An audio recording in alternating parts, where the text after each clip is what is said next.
Hey guys, how is it going? Along with Christian and James, my name is Ryan. Welcome to Starcaster Remarks. This is episode 16 of the Offseason, and hopefully we only have like 2 or 3 more of these remaining. We are brought to you by our sponsors in the top left corner if you're watching on YouTube, Raycon, and also our sponsor, DraftKings. We appreciate them allowing us to do what we do as James eats a saltine cracker randomly. And I would want to entertain the idea that, yes, guys, this bowl is green. It is not blue. It looks even It is worse on your green. camera. I know. This is I know. like Doesn't it? 100% blue, especially with the green around us. Okay. Go to Okay. The YouTube light. or Twitter to Hold on. check it out. This bowl is absolutely No. blue. Okay. So no. Look. 100% blue. Okay. No. Oh, now it just looks bluer. Dang it, stupid Yeah, light. That's what I'm saying. You're not helping yourself here. any situation, it's blue. Oh man. Ugh. For those of you that are listening on the podcast side, it's green. It's not blue. It's technically teal, but whatever. Okay, go ahead, Chris. I interrupted you. Boys, it's the end of September. Finally, Woo! the next time we talk, it will be October, and we will not have to ask the question, "Is it October yet?" That's lovely. Or we won't have to say "Wake me up when September ends," like Chris did right before we started this, right? That movie was made for hockey fans. That movie. Yeah. Oh my goodness, I ruined it.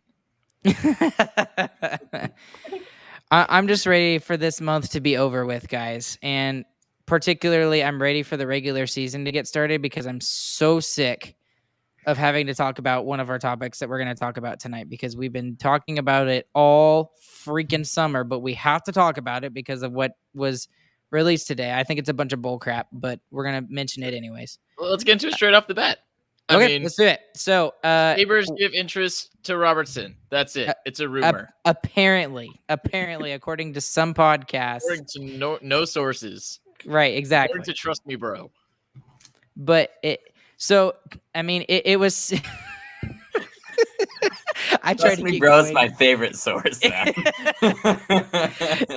It caught me off guard. It caught me off guard. I tried to keep going, but I was just whatever.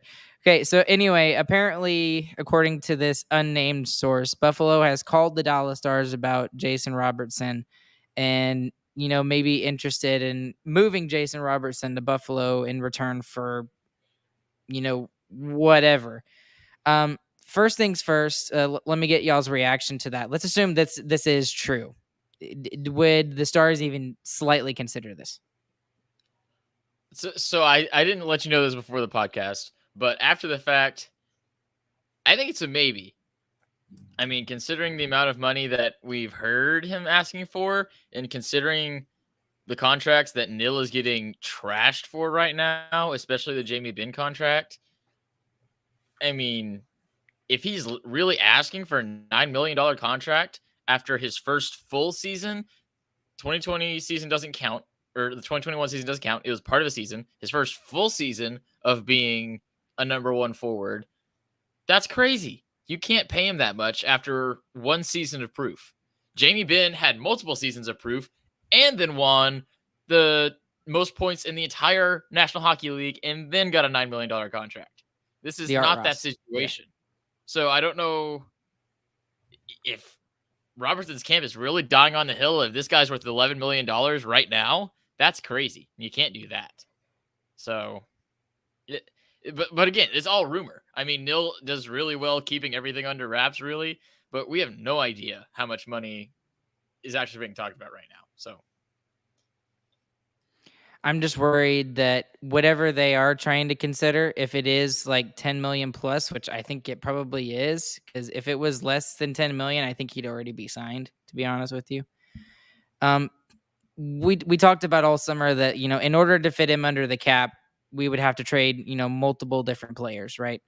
3 players have kind of come out as possible players to trade. One of them doesn't really make a lot of sense because he has no move clause. But you would have to probably move like 2 or all 3 of these guys in order to fit Robo under the cap. If you give him that 11 million or whatever he's asking for, Hudobin, Foxa, and Suter. Suter makes no sense because he has no movement clause, so that's not going to happen anyways. So you would have to trade out both of those guys. And I don't see that happening because Hudobin, I mean, he may be healthy and everything, but he's still 36. And Foxa is coming off of a really bad couple of years offensively. Yes, he's absolutely elite defensively, one of the best defensive centers in the game. But still, $3 million for a guy who's not going to put up points on the board. You would have to get rid of both of those guys in order to fit Robo under the cap. I just don't know if $11 million is a real number. Like, I feel like that's a rumor because why else would you sign away another $1 million of your contract with Nils Lundqvist? I mean, that's crazy. Like, you're just making it harder on yourself? I don't understand. So, well, I think what he's betting on is that Robo will I mean, the Stars have all the leverage in this negotiation right now. All the leverage. Because if he doesn't sign by December 1st, which is what Ardell is saying down in the comments over here, Jason Robertson doesn't play this year. That's like the ultimate deadline right there is December 1st. So the Stars have all the leverage in the world right now. And Robertson's not getting paid or anything like that. He's just sitting on the sidelines doing nothing. I mean, if they're really millions of dollars off, though, you might play that card. You don't know. You might take it all the way. Even taking it all the way to December 1st is a terrible thing for the Stars. You don't want to do that. Yeah. No, You're of screwing course. up the entire beginning of your season.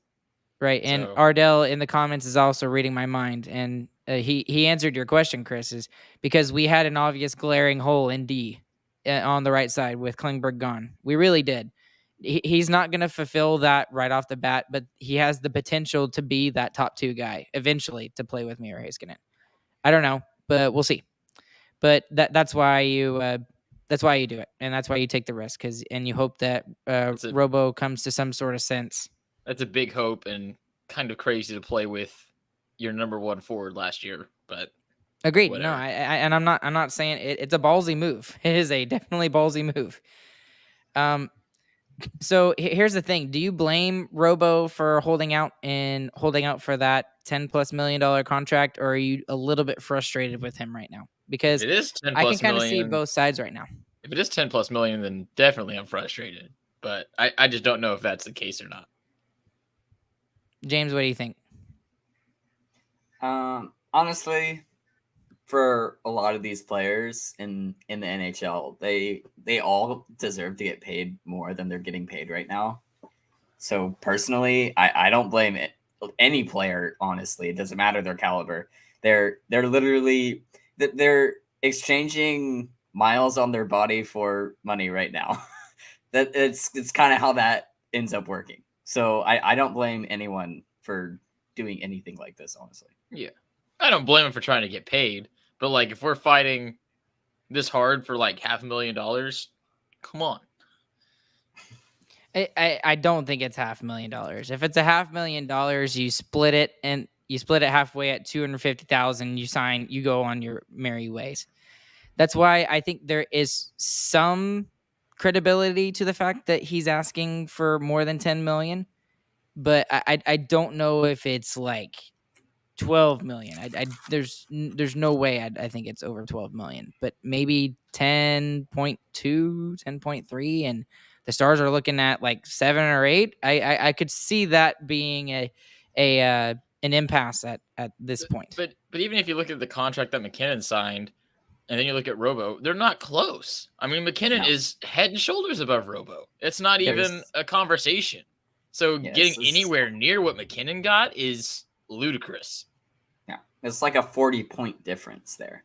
Yeah, and skill-wise, it's even more vast. It's even more so. Like the amount of the skill that Robertson has is that it's his brain. I mean, he knows where to go to score goals, and that's great. But McKinnon has some intangibles that Robertson will never have. He will never score as many points as McKinnon, and that's a fact.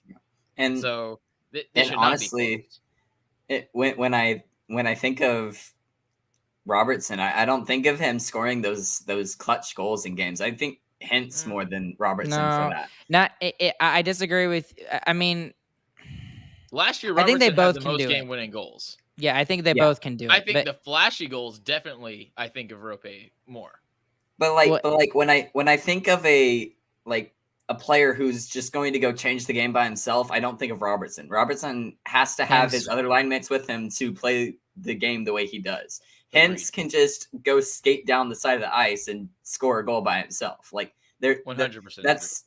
There's a big difference in that. Like there's a lot of value in someone who can just go change the game on a dime. I have a lot of thoughts coming out of this. First things first is the thing that you're probably looking at if you're the Stars, especially if you're looking at the playoffs, is the difference, right?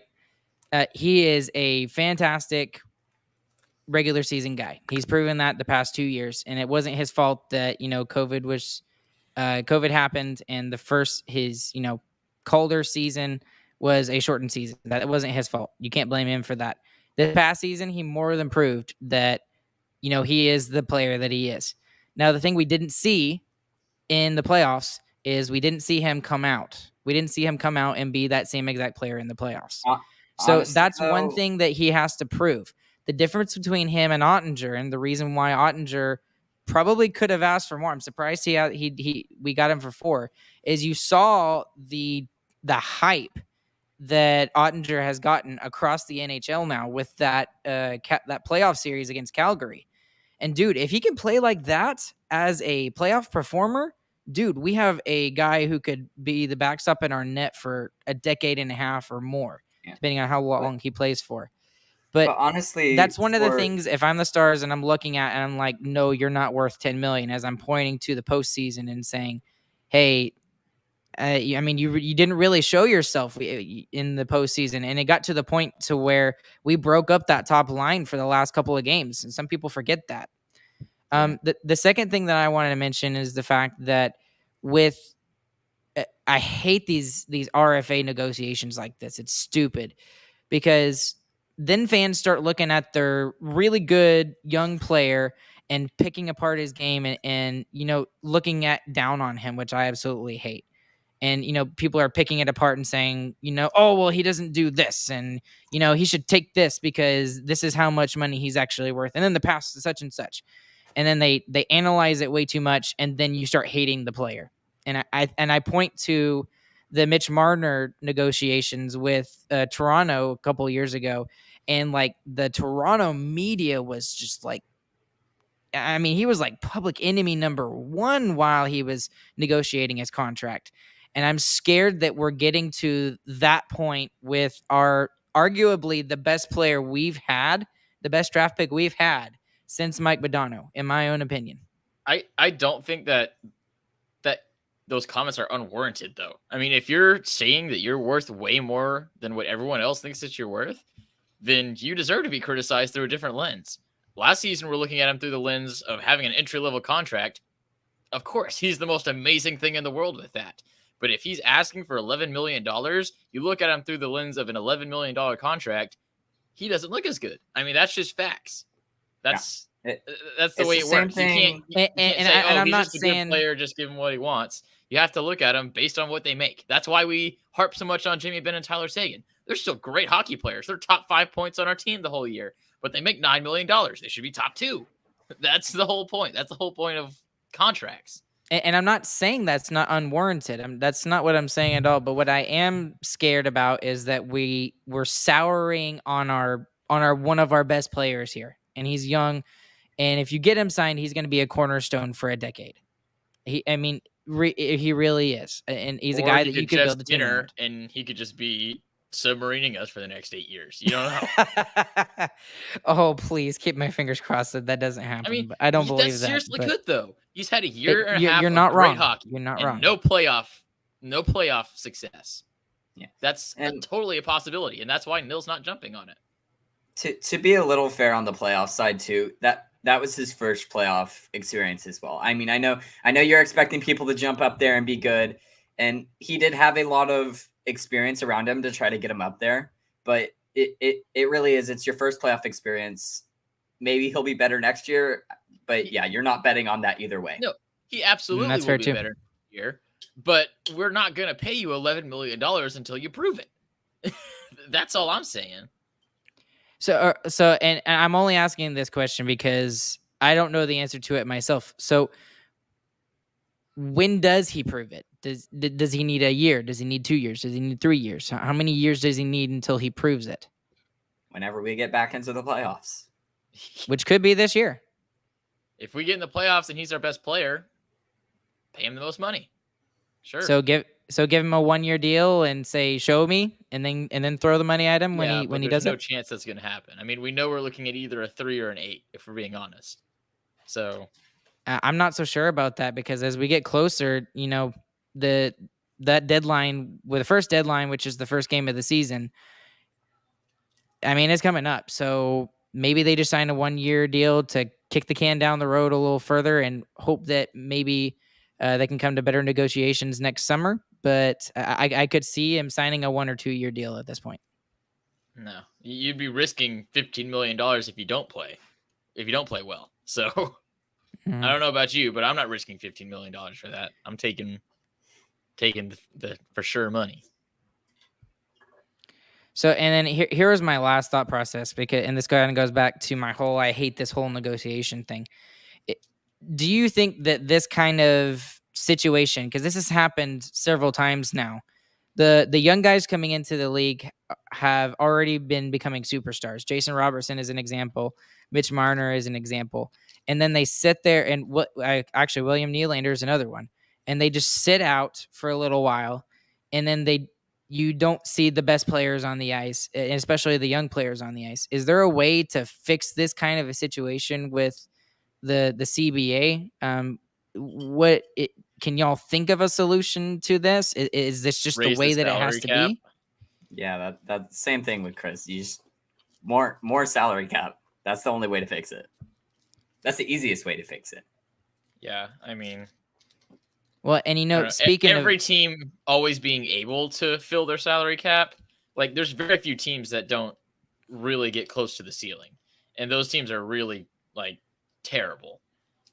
Yeah. But most teams, even bad teams, are at the salary ceiling, which I don't know if that should even be possible, honestly. I think it should be raised higher. I don't think every team, I don't even know if half the teams should be at the cap ceiling. Well, guys, I mean, it makes it so that other places can do well, but guys aren't getting paid as much. Well, honestly, what should have happened when COVID shut everything down is that for the following seasons, the cap should have gone down because of the economics of everything. I can't explain everything. I don't understand it. But what I've been told is the cap should have gone down rather than staying a flat cap. So it could have even been worse than this. And this is something else that I forgot who reported it. I think it was Elliot Friedman of Sportsnet. But the projected number for 25-26, the cap hit, the cap ceiling is $92 million. That's in just a couple of years. So where that is now for relation for everybody else. 82.5. So that's a $9.5 million. There's Robo's contract right there, basically.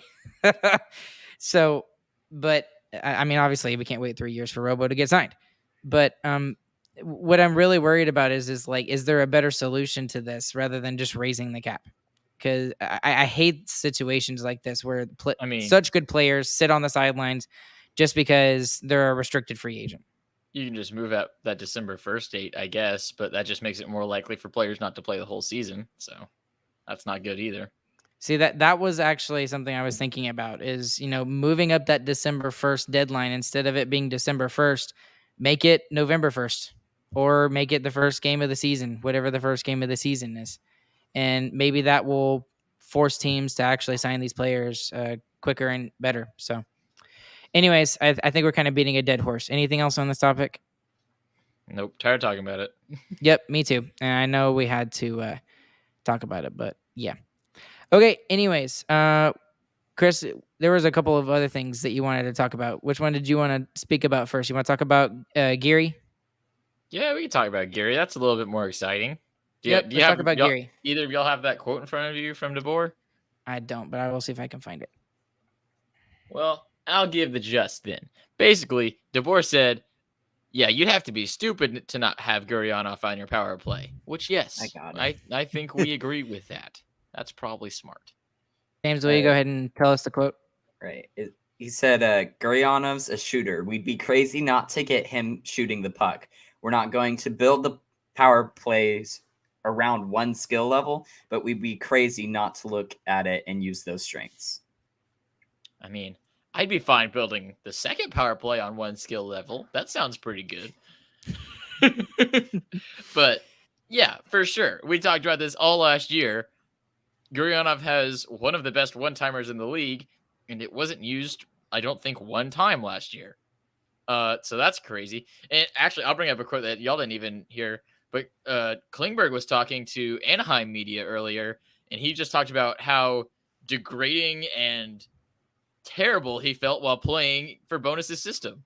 He said that he felt like he couldn't play his style of hockey, which is Because he couldn't. because he couldn't.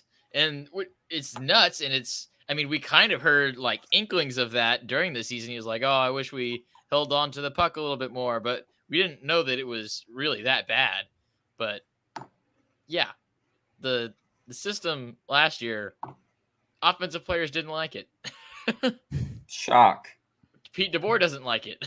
he's changing it. He's changing stuff immediately. So it'll be interesting. And what I really liked about what Pete DeBoer did when he came into Dallas is he didn't like go around and talk to anybody about other players, right? He didn't talk to Rick Bowness about the team or anything like that. And he did that specifically on purpose so he could form his own opinions and not have those lingering doubts that maybe Rick Bowness had about Guriana, for example, or, maybe Thomas Harley or something like that. So it's really interesting to see that now because of what the top line was for a majority of the past week, going through training camp and going through the groups and a couple of the preseason games that we saw going on. So, and let's just jump right into that. Yeah, what was that top line, Ryan? That top line is really interesting, and I think, and call me crazy, I'll bring Robo back up, but this might put some pressure on Robo a little bit, but I don't think it would put too much. A lot of the Stars media and the coaches and everything have been raving about that top line of Rope Hintz, Mason Marchment, and Dennis Gurianov, and how well those three have been playing together. What have you guys heard? Whether it was on social media or whatever, what have you heard about that top line? It's big and it's fast. That's good. Yeah. It's a scary line on paper, even. Yeah. So yeah, makes me shiver. Mufasa. Yeah. I mean, it. I feel like that lets Hintz. It lets Mufasa. Ooh. Marchment. Ooh. Goodness. Okay, but I think it lets Hintz do his all-out skating that he didn't really get to do that much last year. I mean, Jason Robertson is an amazing player, but he's not the fastest player on our team. Like that without a doubt, he's not that fast. But when you put him with Guri and Marchman, that's a really fast line that can really push for some odd man rushes. So and probably really strong on the forecheck too. I mean, yeah, two big bodies you can throw around your weight. It'll be good stuff. Yeah. And honestly, if we're looking at that to be our first line, then we could look at a second line of still Robertson, Pavelski, Sagan. Dude, like, that is legit. That sounds sick.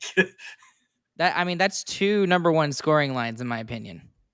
Two number one scoring lines. Biggest question marks there is obviously Guryanov. I mean, well, obviously terrible past couple of years. So, but we think that's mainly due to coaches. So, I think that's a really big thing from last year. Is like our team, when you look at it, they're all supposed to kind of be more offensive than defensive. I mean, honestly, we have like a few centers that are more defensive than offensive, but most of our team, when we talk about them being offensive players, and they're playing in a defensive system.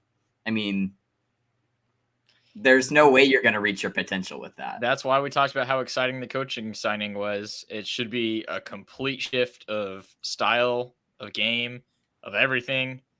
So, yeah, totally looking forward to that. Speaking of offense, last game, unable to watch it, unfortunately. The preseason game against the Blues in Oklahoma, Marchment scores 2 goals. Coyotes. Yeah, I said Coyotes. Marchment scored 2 goals in that game, including the OT game winner. So that guy's come out pretty hot. He knows he was a beast that game, and I think he knows he has something to prove. So that was just his kind of initial stamp of his statement there. Like, hey, I know I'm gonna make something happen. So I like that initial reaction from him. What did y'all think about it? It's very promising. Mm-hmm. Right.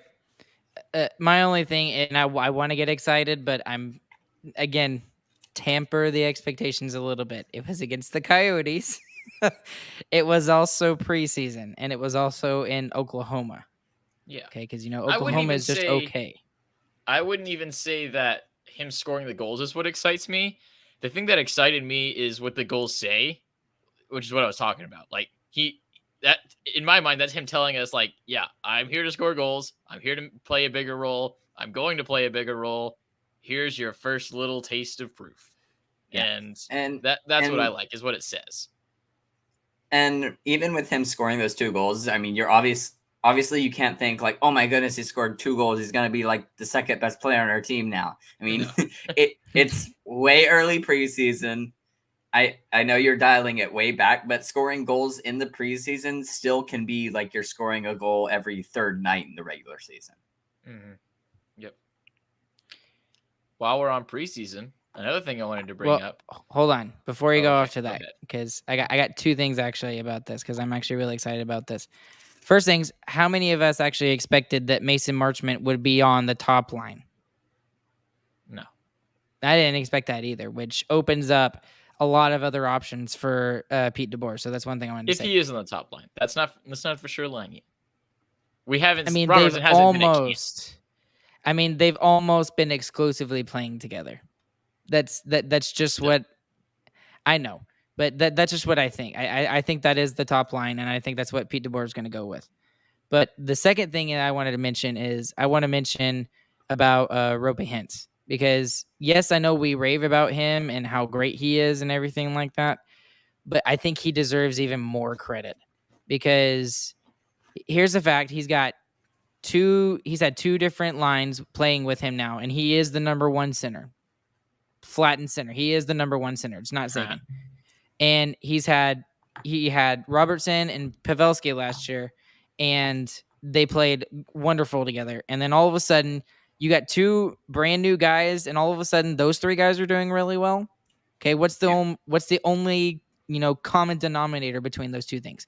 It's Rope Hintz, and I don't think we give him enough credit for how good he really is on the defensive side and the offensive side of the puck. That's all I got to say about that. Sorry. The guy's nuts. He also made a big stride last year in his faceoff percentage too. Got better and better as the season went on. Yeah. I assume he's only going to get better this year too. So that's what great hockey players do. And I think that's the biggest thing for Hintz, is that he's gotten better every single year that he's been in the lineup. Every single year you can visibly see improvement, and you can see improvement in his stats too. It's really encouraging. He's great. What I also like to see about this top line is the different roles that each of them play. It's not like each of them play the exact same role, right? Mason Marchment's the power forward on the line. Rope Hintz is I would call him a 2-way forward, maybe a playmaker. More of a 2-way forward probably at this point. And then you've got the sniper in Denis Gurianov. So that's such a cool combination of those 3 guys with 3 different roles, and they seem to all be clicking together so far. Yeah. And honestly, for Gurianov, he's been last year, even though he was in the defensive system, he wasn't playing great. He still made some crazy passes, like some crazy. That's true. He did have some points. So it's not like the guy can't pass. You're right. That's a very good point, James. And he had to do that too, because he was never on the top 2 lines. He had to make those perfect passes to be able to get someone to score. Fair. Ain't that the truth? So other exciting things in the first game of the season, the Stars did not score a goal. Not fun. But again, it's preseason. The main reason for preseason is to get looks. The guys that got looks, your top 3: Stanky, Johnston, and Bork. and they looked great. And honestly, I would throw Blumo in there too. He looked good in that game. And Blue I was Mel gonna has been actually, sneakily good. Yes, I agree. I was gonna throw another one in there. Student Niche looked really Yeah. good in that first game, all over the place, all kinds of puck handling. He held on the puck so much that game. He looked really good. Looks like he's really fighting to stay on this roster. So right now, out of though, I don't think Student Nietzsche is going to be an everyday player for the Stars, but I think he would be a decent fill-in. Do any of the other three have a shot? I think Student Niche really has a shot of getting on the team. I'm not even Okay. kidding. I think he has the everyone best has shot a of the shot four. right now. I think everyone has a shot, but It's really gonna. I think that opening night isn't gonna mean as much as it normally does. I really think that for those first 10 games, it's going to be an all-out war for roster spots. I think we might see all three of them, all three of the big three prospects on the roster at some point in those first 10 games. Yeah. So it's crazy. Right now, if I had to place a bet, I'm putting on Stanky. Stanky looks great. I mean, his puck handling is insane. I think every time he tried to take the puck from blue line to blue line, he was successful every single time, which Wouldn't that be nice? it was nuts. We never saw that last His year. puck handling was crazy. Oh, here's the puck. Jump it in. In the zone, his cycle game was super strong. It was like his stick had a magnet and the puck was made of metal. It was really crazy. Really liked watching Stinky. And he has a great name. It's really fun to say. Yeah. You know, I actually didn't know this, but you know his last name is actually pronounced Stan Coven rather I than didn't know that. Stankoven. I've been letting y'all say it the other way the whole time. Wait, you know people in Texas are not going to pronounce it correctly because the other way is so much more fun to say. Stankoven. It's not Stankoven. It's Stan Coven. I'll pronounce it Stankoven. Stan Coven It's just stanky. for him. It's Stanky. It is going to be Stanky. That's his nickname. I think that's already his nickname in the locker room. So it's It's already too late. decided. It's stuck. So, if you ask me, I really think that Johnston still has the best shot from things that I've heard, from things that I've seen. I did not get a chance to watch the Monday night game. I really hate myself for not getting to see it. It killed me that I didn't get to see it. Wow. I had a band rehearsal that night. You know, job. Turn up about it. Yeah. I was so sad. I really was. I was like sitting there crying, sitting on the ground while I was trying to teach kids marching sets, but whatever.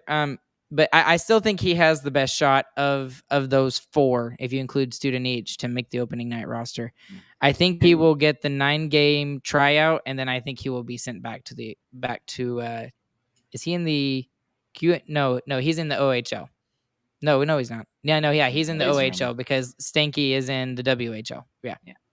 If I was gonna pick my own dark horse kind of out of all of our prospects to make it, I would pick Delandria actually. Because he played in that game 7 in the playoffs and he looked good. And it could be just one game, right? But then he played in the prospect tournament and he did good in the prospect tournament. And I think he's played well. So that's kind of my pick. That's definitely a dark horse. I don't know. My brain has kind of moved on. Like Delandria, Tufty, dead to me. So, but that is, I like that dark horse pick. All right, that's all I got. That's all my topics. Are we done? I guess on that part. Do we want to talk about any of the other line combos that we saw, or any of the D pairs that we saw?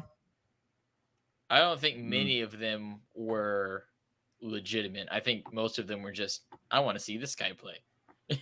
Yeah, and I feel like that's going to be kind of the norm for that's defense the whole preseason right now. So do we want to go through and make a prediction of who our opening night roster is, or we want to save that for next week? It's going to be wrong. Yeah. But that's the whole point. It's supposed to be fun. Complete y'all speculation. Can be wrong. I'll just be silent. I think that's going to take First too long. line of Delandria, Tufty, and Riley Damiani right there, baby. Yes, line exactly. 1. That's going to take too long. Let's do that next week. We're going to do lines next week. Okay. I think we have a smashing Who Cares segment, though, that we are capable of getting Oh, into. I haven't thought of it yet. Wait. Oh, you haven't thought What do you of mean? it, We did James? this 2 months ago, James. Come on, I gotta James. find my list. I'm sorry. Ryan's gonna have to go first. I'm gonna have to go first. I don't want to go first. And you're going first. Ugh. I have 4, but I'm trying to get them in order. Okay. All right. Tonight's Who Cares segment for the evening. The best dips. We're Dips. talking about any kind of dips. All right. Not snuff. No snuff. Yes, Chris. Not snuff. Food okay. dips. What's snuff? We're talking like queso, salsa, ranch dip. Yeah. Whatever dip is to you, but not snuff. Not snuff. Okay. Ardell's like Copenhagen. No wintergreen on this podcast. It's a skyline green. All right. Okay. Am I going first then? You're going first, Ryan. What's your I'm number going first. 3 dip? Okay. Oh, honorable mention. No honorable mention. No Woohoo! honorable mention. Wow. Figuring it That's a out. first. Shut up, Chris. Shut up, James. Okay. Anyways, my number 3 is the salsa from Chili's. It's fantastic. I could sit there and literally inhale the whole thing. Amanda can too, my wife, and we absolutely love the thing. Like if I could just go there just to eat the chips and salsa, I probably would. Just because, but I get other stuff too because their food is so good at Chili's. But whatever. And that's my number 3 is the salsa from Chili's. That's crazy. The chips at Chili's are better than the salsa. The salsa Disagree. is not that good. Disagree. That's The I can think salsa of there 5 is jarred salsas amazing. right now that are better than chili salsa. James, number 3. My number 3 is ranch dip. Ranch dip and potato chips. You can't get the normal potato chips. You gotta get the wavy potato chips. If you get normal potato chips, it'll just break apart, and then you have potato chips in your dip, and that's weird. That's bad. But So yeah, like the it's bad. Ruffles? Not good. Yeah, the Ruffles, right? And you just dip them in the ranch dip, and you eat ranch dip, and it's amazing. And that's my number 3. Chris? All right, Chris, you're number 3. Thanks, Chris. So my number 3 is going to be the green stuff. It's guacamole. Guacamole is From where? amazing. From From where? where? It don't matter. Guacamole is great anywhere. No, that's I'll not go true. here. That is I'll go- absolutely not true. I'll go tableside El Chico guacamole. Okay, I can That's a agree good with one. you on that. That's a good El one. Chico, they got the molcajete. They cut up avocados right in front of you, tossed it all in the molcajete, grind it all up. What a lovely, lovely experience. I mean, it's an appetizer and a show. Lovely. What a combination. Ryan, number 2. All right, so my number 2 is actually white queso. Y'all ever had white queso before? Call it it tastes the like real yellow name, queso. Ryan. No, it tastes better Call than it the yellow right queso. name. Call it the right name, Ryan. No, it's white queso. Call it Blanco. the right name. It's queso blanco. Queso blanco, fine. There, you got me to say it. Any kind of white queso, it doesn't matter. Most places are pretty good. I've had some at On the Border. I don't think they have it anymore, but On the Border used to have some really good ones back in the day. There's a place in McKinney called I think it's called Blue Moon. Blue Moon is right off of 380 there in McKinney, and they also have some pretty good queso blanco. Excuse me. I can't think of it. I can't think of anything else off the top of my head. But yeah, queso blanco. That's White shocking, queso. honestly, since skillet queso exists at Chili's. That's Previous true. mentioned one, but whatever. James, number I 2. don't like their queso. at James, number Chili's. 2. I love their salsa. James, number 2. James, Okay. go. Stop laughing. My This is number serious. 2 is salsa. Expound. Okay. I was about to say, I was like, awkward silence. Salsa. That was the goal. I nailed it. Okay. Chris and I were just waiting for you to keep going, and you just went thumbs up. It was like, you gotta keep going. I really do like all types of salsa though. It's really good. I think probably ghost pepper salsa is pretty good. You kind of just kill yourself Spicy. while you're eating it though because it's really spicy.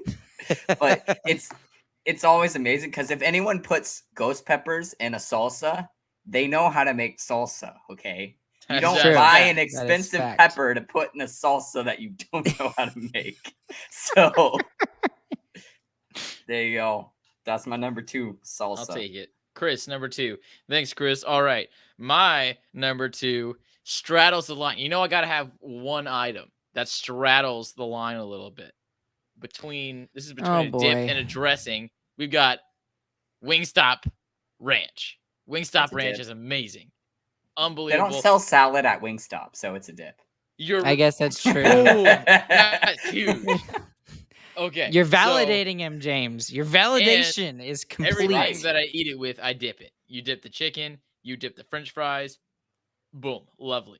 Wingstop Ranch is incredible. I have no idea why it tastes so much better than other ranch. I don't know why Wingstop won't tell us that they're lacing it. I mean, just own up to it. I'm still going to buy it. They should just be honest with their customer base. But it's amazing. I mean, every bite of Wingstop that I eat has this ranch on it because it's just the best thing in the entire world. Wingstop Ranch. Ryan, number 1. Well, see, I wasn't even thinking about Wingstop dips at all. Can Well, you there's include the only- sauces? Are those technically dips? No, you don't. they dip are sauces. sauced. Okay, that's what I thought. You Okay, dip good. In You that dip- sauce? No, you don't. That's literally You the only stupid thing. dip. That's the only.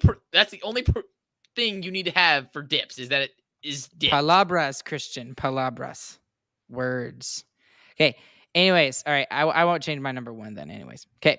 My number 1 is something that Amanda makes, and she makes these giant bowls of them. We call it green sauce. Now, I know what y'all are thinking. It's not the green sauce that we get from Casa Olay. It's not the green sauce from Casa Olay. It's sort of kind of like who put it? It's kind of like Chewy's jalapeno ranch. Brooke over here. Brooke said Chewy's jalapeno ranch sauce. It's kind of like that. That you use like real jalapenos, and then you use like this like those ranch packets. It's like powder almost like that, and you put it in there. There's some other stuff in it. I don't know what else is in there. What's the But base? I have no idea. I don't care though, because it's just fantastic. But Amanda could actually tell you. But you could, I literally could sit down and eat an entire, like those little Tupperwares that you could fill with. There are like a mini anything. size of Tupperware. Okay, it's not like a small Tupperware. Do I really have to go get Like one a to show you what gallon size? Bigger than small. Okay. Okay, Thank I'm you. gonna go get one just so I can show you how big the size is. Okay. Thank you for being But so my number one is descriptive, jalapeno ranch. Okay. James, But if I explain I'll my be right number 1, back. then my number 1's going to be interrupted by him. Oh, it won't be interrupted. I'll wait. James, until number the one. question is done. Just keep going. It'll take all the power away from my number 1. Just keep going, James. Keep going. James, number 1. My number 1 is guacamole.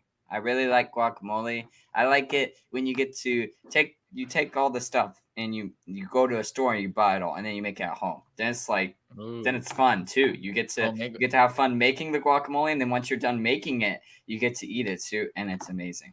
That's true. Mine was dinner and a show. Yours is dinner and an activity. Activity in it. Yeah. Can't beat activities. No, you so can't much beat space for activities. Oh. We're brothers, the not space. step brothers, Christian. All right, Ryan, show us the Tupperware. Okay, no, look at the size of this thing. Okay, it's huge. That's what she is said. a big Tupperware. That's like Yes. 3 gallons. It's enormous. Someone better check on Ryan after he eats the dip. All right. I'll have Chris, the number really bad 1. runs though. It's really bad. Thanks, Chris. I'll take it from here. This is This better be good. indisputable. I ran out of words already, like Ryan said. It's Torchy's queso. This is the best dip that has ever been made in the entire world. First of all, the base queso. Lovely. Amazing. Love it. Then you got a scoop of guacamole. Combined. I just added number 3 to my number 1. That's crazy. That is crazy. All right. Then you got the strip. Then you got the strip of the hot sauce that they put on there. You know what I'm talking about. The little orange strip. That's the hot sauce. That gives it a little bit of a kick. A little bit of a kick. And that is delicious. And if the queso wasn't enough cheese. They put cheese atop the queso. Atop the queso. They add feta or Oaxaca or whatever it is. I don't know what this is called. It's basically Oaxaca? feta. I think it's Mexican feta. There's like a Mexican feta. Can't think of the name. No idea. Out of my brain. Doesn't matter. It's feta. But it's so good. Feta is great. They put cheese on cheese. Can you imagine any other person in the entire world putting cheese on cheese and someone saying, yes, that is great? I can't. Only Torchy's. Are you done now, Chris? But do you get this much queso from Torchy's? Do they give you a bowl this size? Hold on, I'm not done. Finally, to finish it off, not only do they put cheese atop the cheese, they have cheese atop the cheese, then a little bit of sprinkle cilantro on top. A little bit of cilantro. A little bit of bright little fresh little burst at the end of your little queso experience. Boy, is it amazing. It is God's gift to man. It is like $8, which is crazy. Oh my but whatever. gosh. It's the best thing in Jeez. the entire world. Torchy's queso. I'm correct. I win again. Thank you, everybody. Thank you. I don't Close think this it's out, fair that Ryan. he gets to be the host and the judge of this segment. No. I mean, I don't know, man. No, he I don't know. didn't win this. Okay. I won because mine's homemade. Okay. You got yours from a freaking Mine was restaurant. homemade too. Okay. All right. James and I win. You're outvoted, Chris. You lose. Oh, there can James only is be right. one way. I'm the host and the judge. This is just how it works. And I won. Thank you, everybody. Ryan, do your job. Close us out. Oh. All right. And, Brooks talking about, I've shown you all 2 bowls. Might as well just go ahead and do it. It's freaking green. Okay. There's so many bowls. And it's today. this size. Bowlception. I get that much dip. Okay. So I win. Okay. And I'm Guys right on about the YouTube. both, y'all turds. Get on the YouTube to see our bowls, everybody. Only for YouTube. Oh yeah. Okay, guys. We're getting closer and closer to the season. Before we close out tonight, I do want to mention this because Chris, James, and I did talk about this a couple of weeks ago. But we're going to change the format a little bit of how we do our episodes when the season starts. All right. We're going to continue doing both aspects of the show. Actually, all right. So we're going to be still doing the AJRs. Oh my gosh, the AGRs, the after game reviews. They're I knew that was gonna start. Freaking Chris. Anyways, the after game reviews are gonna continue. They're gonna be a little shorter than normal unless we're just absolutely pissed off, and that's hopefully gonna be pretty rare. So we're looking at like maybe 20-25 minutes for those, maybe 30 minutes. Shorter than that. Yeah, I was thinking It could be 15, shorter. I was thinking 20. like 10 minutes, but okay. Yeah, But they'll be shorter. But They'll be we will shorter. also shorter like me. We will also be continuing the Wednesday night episodes throughout the season as well, of kind of like what we've been doing through the off season. So y'all are going to see a lot of us over the course of the next couple of months, and hopefully we're really happy at the end of these AGRs instead of really sad. So that way we can be more happy about them. So anyways, anything else we want to mention, Chris? How about them Cowboys? How about them Cowboys? Cooper Rush for president. Yeah, quarterback controversy in Dallas. No, I'm just kidding. It's not happening. Cooper Rush for president. Cooper Rush has been above average, which is good. This is kind of what the Cowboys have needed. So, How about them anyways, Aggies? Oink doink. yeah, good luck with that. K22. Good luck with that. You said that about them when they were ranked 6, and then they lost to App State. This has already happened, Ryan. This proves you're not paying attention. Already the oink doink. Now we're going to Starkville. We got revenge tour right now. Revenge tour. Starkville and Bama. Here we go, boys. Here we go. Yep. All right, guys. Along with Chris and James, my name has been Ryan. You've been listening to Starcastic Remarks. Thanks once again to our sponsors, Raycon and DraftKings. We appreciate them. Go and check out our merch store at starcasticremarkshop.com. If you'd like to support us there, James is wearing one of our shirts right there if you're watching on YouTube. And then Chris is not wearing one of the shirts, but he's still modeling the shirt. And then we also, if you would like to leave us a 5-star review on anywhere you get your podcast, we appreciate that. That helps us out a ton. And then also click like, subscribe, and hit that notification bell on YouTube. Once again, along with Christian James, my name is Ryan. We'll catch you guys on the flip side, and we will be back with you guys next week for a brand new episode. Hope you guys have a good afternoon, evening, morning, whenever you are listening to this, you guys. Have a great